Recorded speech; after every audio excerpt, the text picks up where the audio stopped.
Olá, mentes pensantes, estamos aqui para dar aquelas velhas dicas rápidas para o Enem. E em geografia, um assunto que também sempre entra em voga, já que o Enem adora fazer aquela ponte entre o homem e o meio ambiente, sempre adora chamar a atenção para os impactos ambientais. O conteúdo é fonte de energia.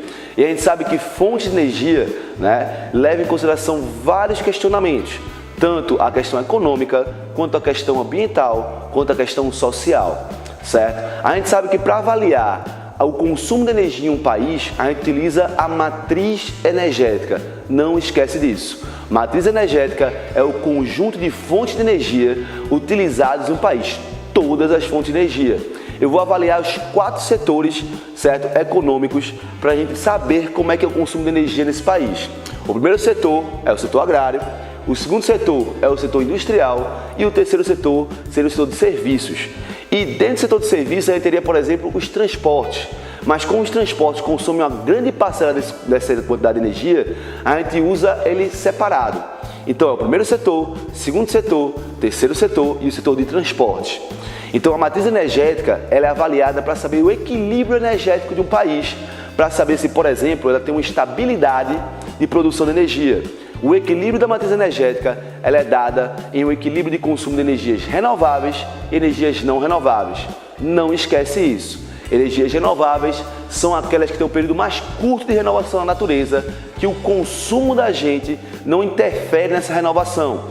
Já as fontes de energias não renováveis são aquelas que demoram tanto para renovar na natureza que o nosso consumo acelerado provavelmente vai causar a extinção desse tipo de fonte de energia antes que ela consiga se renovar. Então, o Brasil tem destaque nesse equilíbrio, pois o Brasil possui a matriz energética mais equilibrada do mundo, certo? Nossa matriz energética hoje consome mais ou menos 40% de energia não renovável e 58% e pouquinho de energia renovável.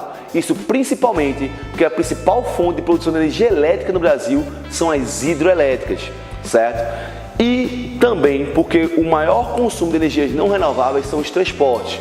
Vou dar um exemplo.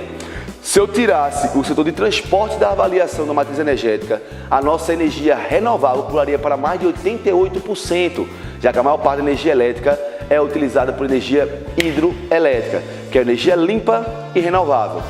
Para você ter noção de como é importante essa avaliação da matriz energética, pense o seguinte: os países desenvolvidos que tiveram sua industrialização antiga, baseada na primeira e na segunda revolução industrial. Primeira revolução industrial, qual é a fonte de energia mais consumida? Carvão.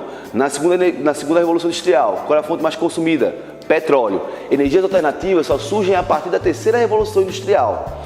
Então, pensa que o Reino Unido possui 98% da sua matriz energética de combustível fóssil. A União Europeia, 92%. Pensa também que, por exemplo, a União Europeia é a região que mais consome carros elétricos no mundo. Coisa linda, Carro elétrico que não emite gás de efeito estufa, limpo, que não é poluente. Mas pensa o seguinte: o carro elétrico funciona com energia elétrica. Lógico. Você chega em casa, pega a extensãozinha que sai do carro e liga na tomada.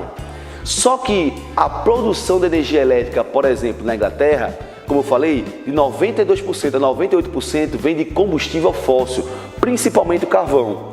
Quanto mais carro elétrico eu compro, mais carvão eu queimo. Porque quanto mais carro elétrico eu compro, mais eu consumo energia elétrica. E a energia elétrica é produzida por carvão, não por energia renovável, que seria bem diferente a questão aqui se fosse no Brasil, já que a nossa produção de energia elétrica é vista principalmente por energia renovável. Então, galera, pense o seguinte: isso serve para avaliar a estrutura energética do país. Porque se um país depende apenas de um conjunto de fontes de energia, como por exemplo o petróleo, se o petróleo entra em crise, o país vai junto, como está acontecendo atualmente com a Venezuela, certo? Que baseou sua economia principalmente na exportação e na produção de petróleo, e agora como o petróleo está caindo de preço, a Venezuela está entrando em crise. Então, como a matriz energética do Brasil é bastante equilibrada, o risco Brasil, risco Brasil é o risco de investimento que eu vou ter se eu abrir uma empresa, se eu abrir um negócio no Brasil. Porque quando eu penso em investir no Brasil, eu penso, se a energia do Brasil não for eficiente, eu vou ter o quê? Prejuízo, porque eu vou ter um dia que eu vou parar de produção. Então, como o Brasil possui a matriz energética mais equilibrada, o risco do Brasil diminui. O risco de investimento no Brasil diminui. Então o Brasil é um exemplo a ser seguido no mundo por nossa diversificação na matriz energética. Então não esquece isso. Beleza, fera? E até a próxima.